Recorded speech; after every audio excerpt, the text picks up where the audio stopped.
Eh bien, bonsoir à tous et à toutes. Ce soir, je vais vous montrer un petit peu l'utilisation de Stellarium d'une manière un petit peu différente de d'habitude.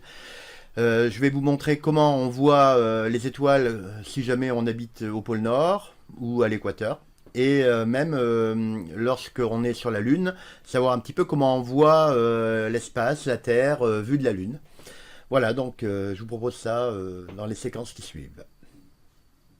Alors tout d'abord, pour tous ceux qui n'ont pas Stellarium, donc je vous conseille de le télécharger, vous tapez Stellarium sur Google, voilà. Ensuite vous avez donc différentes versions, soit une 64 bits ou 32 bits, en fonction de votre ordinateur.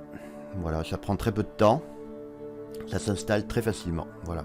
Donc une fois qu'on est sur Stellarium, pour être au pôle Nord, on va donc sur la situation, saisir des coordonnées, latitude, longitude. Donc au niveau du pôle Nord, on s'approche à peu près de 85 degrés de latitude nord.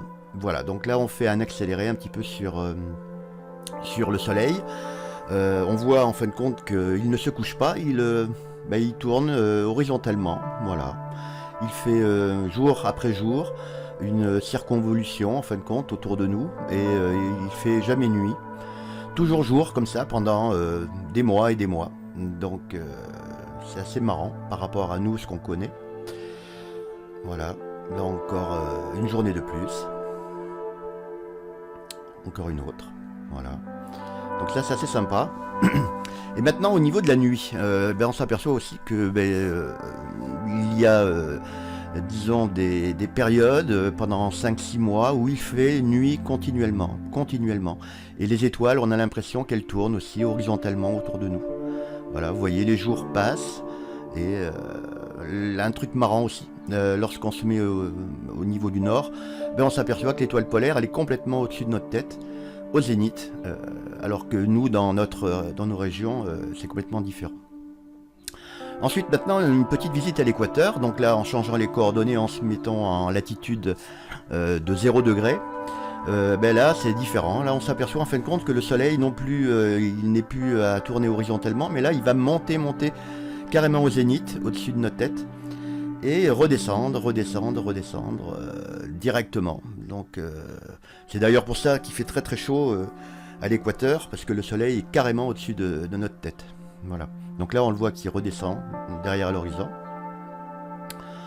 Pareil pour tout ce qui est des étoiles. Hein, on va les voir qui vont descendre, comme si elles tombaient derrière l'horizon. Voilà.